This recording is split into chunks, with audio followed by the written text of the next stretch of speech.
Assalamualaikum warahmatullahi wabarakatuh. Halo halo, hai jamaah Kopdar. Kembali lagi dalam program kesayangan kita, Kopi Darmo, Kopdar bareng orang-orang pintar. Masya Allah, tabarakallah, alhamdulillah. Di sore hari ini kita ketemu lagi tentunya dengan Indah. Dan spesial kita akan membahas seputar keteladanan ulama bangsawan Kiai Nur Iman Melangi. Indah tidak sendiri ya jamaah Kopdar. Di sini langsung saja kita sapa dua narasumber yang telah bergabung ya. Yang pertama ada Kiai Mustafid Esfil selaku Wakil Sekretaris PWNU DIY, Sekretaris Yayasan Nur Iman Melangi. Assalamualaikum Kiai Mustafid. Masya Allah, ya boleh? Masih termute. Assalamualaikum warahmatullahi wabarakatuh. Waalaikumsalam. Sehat-sehat Kiai Mustafid? Sehat, alhamdulillah, sehat-sehat. Iya, suaranya mungkin masih termute ini. Oh, belum. Masya Allah, oke. Dan Sudah, juga sudah. tidak hanya Kiai Mustafid, di sini kita juga kehadiran Kiai Haji Asyukron Amin LCMH selaku Wakil Sohibul Bait penyelenggara Haul Mbah Kiai Nur Iman Melangi. Assalamualaikum Kiai Syukron. Waalaikumsalam warahmatullahi wabarakatuh. Iya, wah sepertinya dua-duanya masih termute ini. Boleh kami mohon izin mungkin bisa dinyalakan terlebih dahulu mikrofonnya karena jamaah Kopdar juga ingin mendengar suara dari Kiai Mustafid dan juga Kiai Syukron. Assalamualaikum Kiai Syukron. Waalaikumsalam warahmatullahi wabarakatuh. Sudah bisa didengar Iya. suara. Oke, ini masih ada gangguan ya karena memang seperti yang jamaah Kopdar lihat ini kita LDR ya. Indah ada di Surabaya, ini kedua kiai ini sedang berada di Sleman, Yogyakarta. Masya Allah, tabarakallah. Tapi tentunya ya jamaah Kopdar, kita masih akan ngobrol-ngobrol seputar dengan keteladanan ulama bangsawan Kiai Nur Iman Melangi. Oke pemirsa, masih penasaran? Iya jemaah Kopdar, pastinya sudah penasaran ya. Langsung saja kita tanyakan kepada orang yang paham ya. Ini kepada Kiai Mustafid. Ini kita langsung tanyakan seputar bagaimana biografi dari Mbah Kiai Nur Iman Melangi ini. Mungkin bisa diceritakan sejarah-sejarah dakwahnya atau mungkin biografi singkat beliau ini. Silakan Kiai Mustafid.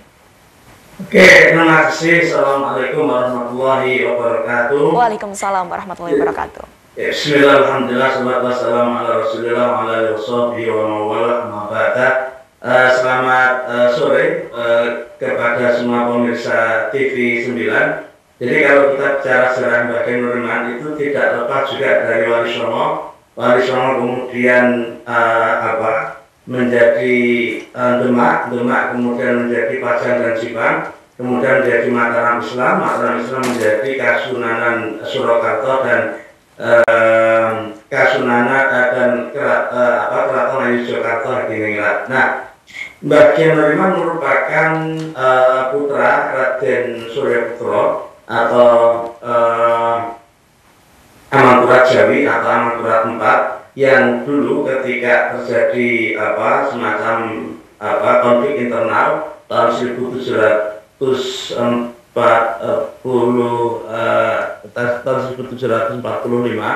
itu kemudian mengembara dari berbagai pesantren ke pesantren lainnya sampai akhirnya kemudian menetap di pesantren Gedangan di daerah Gedangan Surabaya.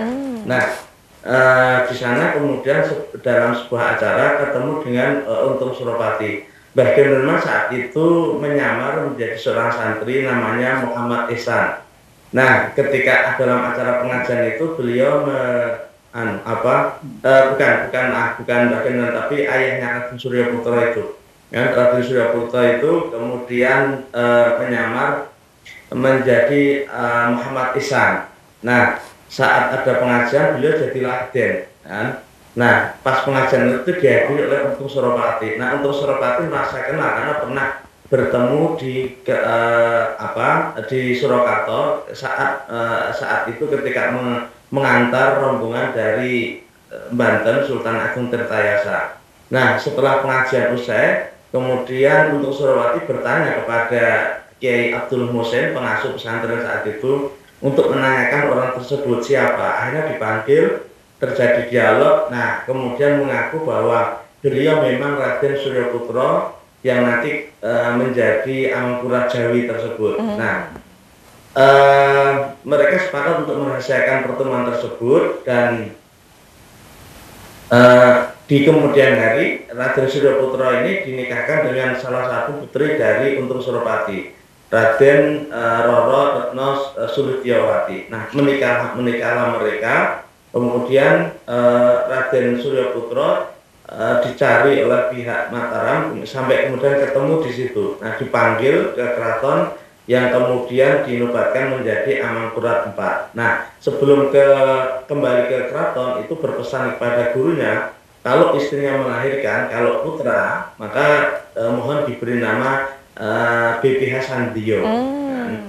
Ya, BPH Sandio, maka dari kata sandi. Sandi itu satu yang rahasia, maka Mbah Kendirman itu sejarahnya agak misterius memang, agak mastur gitu. Nah, kemudian kalau putri maka diserahkan kepada Mbah Ki Abdul Muhsin. Nah, akhirnya lahirlah putra pertama dari Raden Mas Sandio, dari Raden Suryaputra. Yang ternyata putra akhirnya diberi nama BPH Sandio, yang oleh Mbah Kiai Muhsin diberi nama lain menjadi Muhammad Nur Iman atau Nur Iman gitu. Nah, menjelang wafat Raden Sandio atau Raden Suryaputra atau Amangkurat Jawi ini ingat bahwa beliau pernah menikah dan punya anak di pesantren tersebut. Nah, akhirnya kemudian mengutus utusan keraton untuk melacak ke pesantren Hidangan. Akhirnya bertemu dan Mbah Kiai Nurman ini sudah tumbuh dewasa. Nah, dan Mbah Kiai Nurman diminta untuk kembali ke keraton. Nah, Mbah Kiai Nurman itu sanggup untuk ke keraton, tapi syaratnya tidak bersamaan dengan utusan dari keraton tersebut. Nah, akhirnya kemudian Mbah Kiai Nurman ditemani oleh dua orang muridnya, yaitu Mbah Kiai Sanusi dan Mbah Kiai Tilmisani, bergerak ke arah barat, melewati Pacitan, Ponorogo dan lain sebagainya. Mbah Kiai Abdullah Muhsin sudah berpesan agar tidak melupakan fungsi utama untuk menebarkan Islam. Nah, akhirnya kemudian bergerak sampai ke mana? Kulon Progo, di Gregulu namanya. Nah, di Gregulu. Nah, pada saat yang bersamaan konflik di keraton itu terus mengeras, apalagi ada intervensi kolonial, sampai kemudian terjadi perjanjian Giyanti tahun 1755. Nah, Mataram Islam dipecah lagi menjadi Kasunanan Surakarta dan Keraton Ngayogyakarta Hadiningrat. Nah, Kasunanan kemudian dipimpin oleh Pakuwono kedua, kemudian Keraton Yogyakarta dipimpin oleh Pangeran Mangkubumi yang merupakan putra dari Raden Suryaputra. Tapi ini sebenarnya adik dari Mbah Kiai Nurman tadi, kan? Beda ibu. Dalam sesi Jumenengan itu ada peristiwa mistis yang menunjukkan bahwa ini ada kakak yang mesti diminta izin. Nah gitu. Nah, ternyata kakak itu adalah Mbah Kiai Nurman. Nah, juga mengirimkan pasukannya untuk melacak Mbah Kiai Nurman. Nah, ketemu di daerah Kerisan, Godian, Jakarta. Nah, setelah ketemu dibawa ke keraton. Nah, di keraton kemudian Mbah Kiai Nurman merestui adiknya untuk menjadi sultan yang pertama, jadi Hamengkubuwono yang pertama dengan gelar itu ngarso dalem sampeyan dalem ingkang sinuwun Kanjeng Sultan Hamengkubuwono Senopati Alogo Khalifatullah bil Ard Abdurrahman Sayyidin Panotagama ingkang jumeneng kaping sepisan. Nah, jadi konsep keraton sejak awal itu seorang pemimpin itu seorang Senopati Alogo Abdurrahman Khalifatullah bil Ard dan ingkang jumeneng. Jadi sekarang raja, pemimpin agama sekaligus pemimpin perang di medan laga. Nah, akhirnya karena kemudian merestui adiknya untuk menjadi Hamengkubuwono yang pertama, kemudian beliau diberi hadiah yang namanya Tanah Perdikan. Nah, tanah perdikan tersebut, ketemulah Melangi. Jadi Melangi itu dari kata melen-melen ambune wangi. Masya Melen-melen Allah.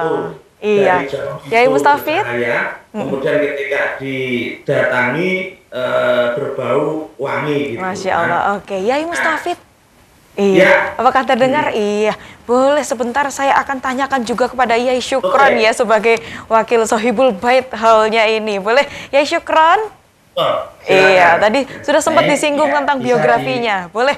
Iya, boleh. Silakan Yai Syukron. Boleh kita memberikan ceritanya juga dari sudut pandang Yai Syukron juga terkait dengan biografi dari Yai Mbah Yai sendiri. Boleh, silakan Yai Syukron.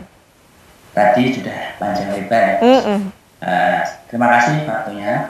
Tadi sudah panjang lebar dijelaskan oleh Yai Mustafid terkait dengan biografi kelahiran beliau dan latar belakang beliau sampai dewasa.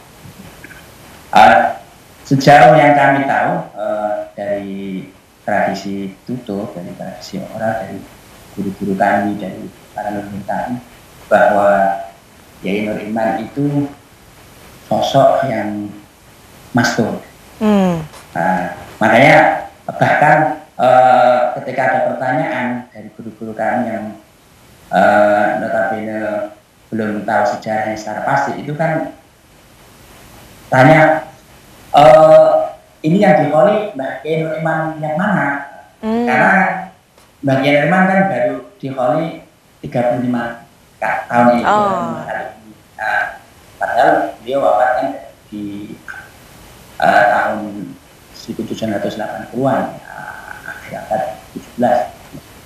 Nah, Mbah Kiai Nur Iman itu kalau melihat sejarahnya itu memang lebih egaliter, ya. Jadi beliau itu tokoh sufi yang sejak di pesantren itu benar-benar teguh pendirian, prinsipnya takdim kepada guru. Artinya apa? Ketika diberi wasiat untuk amar ma'ruf nahi mungkar, tidak bergeming. Dan ketika keraton juga ketika ada pemberontakan geger pecinan waktu itu ya di Kertosolo, itu beliau karena kondisi yang tidak kondusif, beliau juga ini lebih memilih untuk tinggal dengan masyarakat, artinya tidak mau terlibat dengan siasa. Itu kan ciri khas seorang sufi. Iya, Yai Syukron. Dia lebih berdakwah. Nah, ketika sudah di Melangi pada waktu itu, beliau itu bukan hanya seorang dakwah saja, yang membuka tadi yang sampai dijelaskan oleh Tafid, Melangi itu ternyata beliau juga seorang mu'alim, artinya benar-benar alim. Dia boleh. Ya Syukron. Mengarang kitab, ada kitab Matolib, ada kitab Salah, ada Takwin, dan kitab-kitab beliau ini merupakan wujud manifestasi beliau dalam mengamalkan ilmu tasawuf. Ya Syukron. Apakah? Jadi intinya kalau boleh saya katakan, poros intelektual atau spiritual di Yogyakarta itu ya di Melangi ini.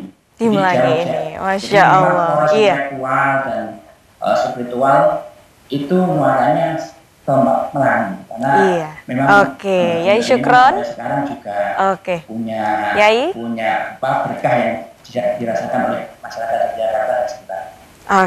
Jamaah Kopdar, langsung saja seperti yang sudah kita tunggu-tunggu, bagaimana sih acara halnya, di mana tempatnya, bagaimana temanya, langsung saja kita tanyakan kepada panitia ya, wakil dari Sohibul Bait, Yai Syukron. Boleh langsung di-spill, diberikan penjelasannya kepada jamaah Kopdar, kira-kira di mana sih acara hal ini akan berlangsung? Silakan Yai. Baik ya, sebelumnya perlu kami jelaskan sedikit sekilas kenapa kami lebih menggunakan diksi penyelenggara dibanding panitia. Karena memang sejarahnya kalau Mbah Kiai Nur Iman ini tidak lepas dari apa yang disebut dengan makalah ada Gium Raya Al-Fahri Ilawali. Jadi membicarakan hal Mbah Kiai Nur Iman tidak bisa merupakan sosok Mbah Kiai putra Mbah Dalhar, Nahrawi Dalhar yang lama di Mekah dan saat dengan Hasyim Asy'ari. Jadi sebelum itu makam itu kondisinya tidak seperti sekarang. Artinya memang benar-benar mastur, seperti dijelaskan tadi Yai Mustafid, benar-benar rahasia. Nah, ketika itu Mbak Yai Ahmad Abdul Haq itu sebagai guru spiritual ayahanda kami, Yai Haji Abdullah, Pak D dan Yai Tafid ini didahului oleh Mbah Ahmad Abdul Haq tadi, Mbah Ahmad Mursyid Thariqah Sadili di Watucongo Magelang untuk merawat atau merenovasi makam, terus kenapa muncul tanggal 15 Muharram itu ya atas dari Mbah Ahmad. Jadi acara Hal Bagian Nur Iman ini selenggarakan tiap tanggal malam 15 Muharram. Nah, sampai sekarang ini kami terus sendiko dawuh dengan Pak Songol. Jadi hal ini kan sudah berlangsung 35 kali, itu sudah sekarang ini untuk secara estafet sudah 3 kali. Yang pertama kan dulu itu 3 kali itu berlangsung di Masjid Patok Negoro yang dibangun oleh Kiai Nur Iman, diteruskan Kiai Mahdi Salim. Itu tahun 90 itu ada hal yang pertama itu di masjid 3 kali, terus atas banyak pertimbangan sosio-kultur akhirnya sampai sekarang diteruskan oleh Budiah Bagian Iman yang dalam hal ini Yai Haji Abdullah. Ketika wafat beliau dilanjutkan tahun 2011 itu wafat, dilanjutkan oleh sang istri Ibu Yai Haji Abdullah, diteruskan oleh Nyai Haji Karimah, dan saat ini diteruskan oleh adik beliau yaitu Abah Haji Wirdan. Nah, jadi hal ini artinya tidak bisa lepas meskipun terselenggara di Melangi, tapi kami selalu konsultasi, kami selalu mundi dawuh dengan Watucongo. Bahkan sampai ketika ada 2 versi kemarin 15 Muharram misalnya, itu kan kami tetap berkonsultasi dengan Watucongo, dalam hal ini Gus Ali Koisar, karena jadi diteruskan oleh putra beliau, Bang Ahmad itu kan Gus Ali. Jadi kapan ada hall, terus hall ini terselenggara dari dulu itu kami Muhafadzul Qadim Sholeh Ahli Jadid Aslah itu sebelum hall itu ada event programan sampai Melangi sini misalnya. Meskipun secara penyelenggaraan kami yang jadi imam, tapi makmumnya ya wilayah Melangi secara keseluruhan. Masya Allah, iya.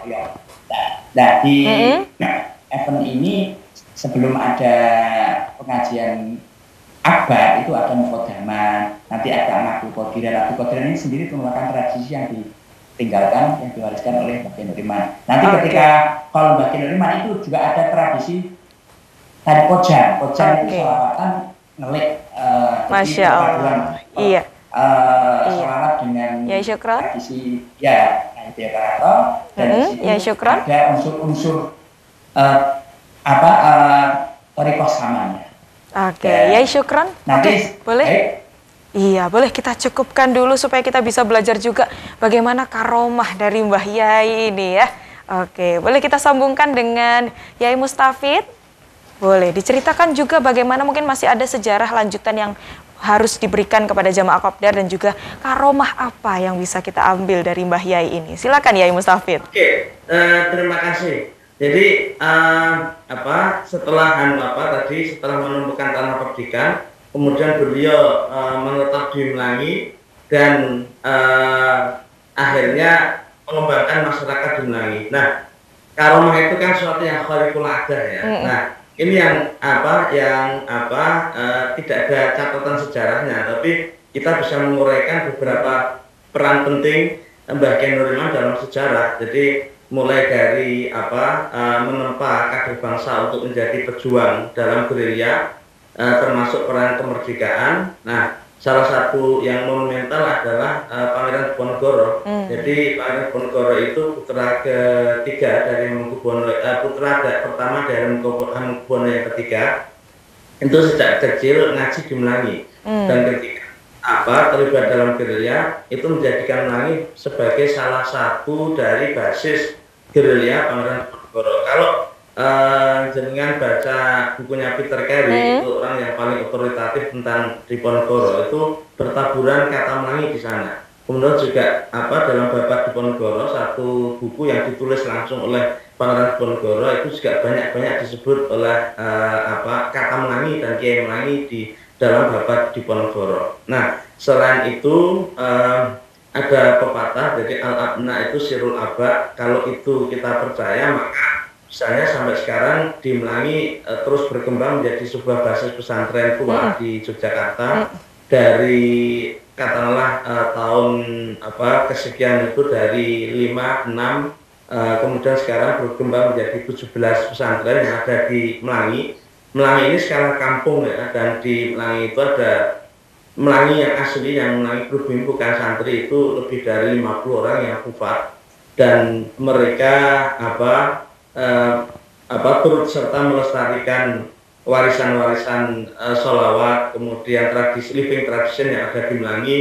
Dan beliau juga mengarang kitab mulai dari sorof, kemudian nahwu sampai tasawuf yang disebut tadi oleh Kiai Syukron Matolib. Itu menurut kami bagian dari karomah beliau, kan? Karena anak-anak atau duriyahnya sekarang itu merupakan rahasia dari leluhur mereka, dan karomah itu mungkin bisa dirasakan dari peran keilmuan dan peran sosial dari Mbah Kiai Nurman. Jadi kalau bicara Mbah Kiai Nurman itu ada dua figur sekaligus dalam di Mbah Kiai Nurman.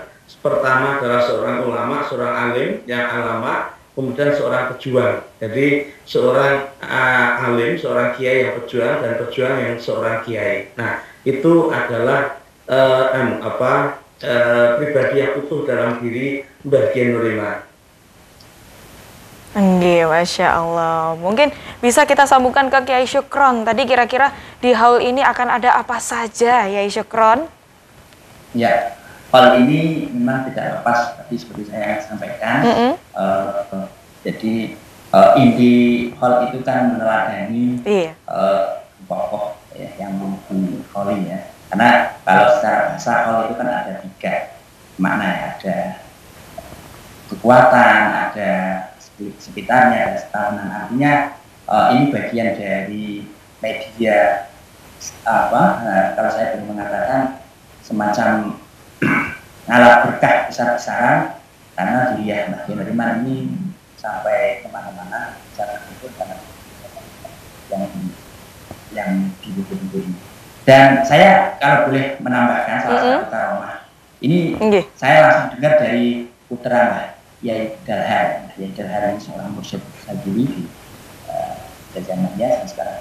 Mbah Nur Hana itu sering ngendika, Gus Ali itu juga sering ngendika bahwa salah satu bukti karomahnya Mbah Kiai Nurman itu ya ketika sekarang ada banyak ziarah itu tadi disebutkan ya Mustafid semakin berkembang. Bukan hanya ketika pendidikan berkembang, artinya sektor lain juga.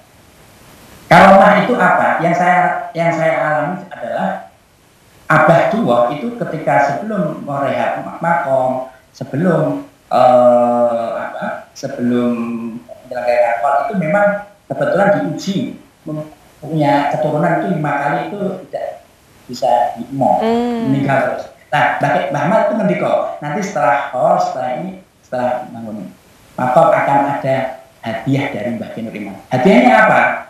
Hadiahnya adalah fadilah. Fadilah itu anaknya putri dari abah tua yang kebetulan jadi istri saya kena salahnya ini, kena kecipratan barokah Mbah Kiai Nurman. Itu adalah fadilahnya khol. Jadi dalam kondisi ibu mertua itu Hajah Karimah itu umur 40 tahun itu mengandung, yang sebelumnya 5 kali meninggal anaknya, putranya, itu diberi hadiah oleh Allah dan oleh Mbah Mat Abu Somad itu diberi nama Fadilah. Itu maksudnya Fadilahnya Mbah Kiai Nurman. Nah, itu salah satu karomah yang kami yakini bahwa itu setelah ada hall, ada makom yang semakin banyak menziarahi, dan itu makanya Siti Fadilah itu bukan sekedar nama, tapi itu adalah bukti salah satu karomah Mbah Kiai Nurman yang diberikan kepada duriyahnya dalam hal ini.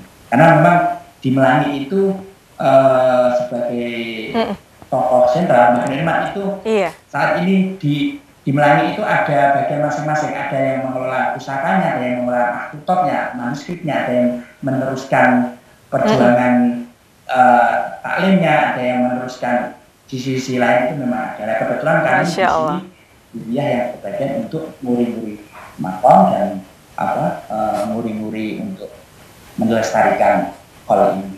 Alhamdulillah. Oke, terima kasih banyak Yai Syukron dan juga Yai Mustafid. Terima kasih atas cerita yang sudah disampaikan kepada jamaah Kopdar yang ada di rumah ya. Semoga ini bisa bermanfaat untuk semuanya. Amin ya rabbal alamin. Iya pemirsa jamaah Kopdar, jangan lupa ya tadi langsung dicatat dan juga dipraktekkan dalam kehidupan sehari-hari. Tentunya saya mengucapkan terima kasih kepada seluruh jamaah Kopdar yang sudah menonton. Saya Indah Kumaidi mewakili segenap kru yang bertugas mengucapkan terima kasih. Wassalamualaikum warahmatullahi wabarakatuh. Kapi Dharma, Kopdar bareng orang-orang pintar.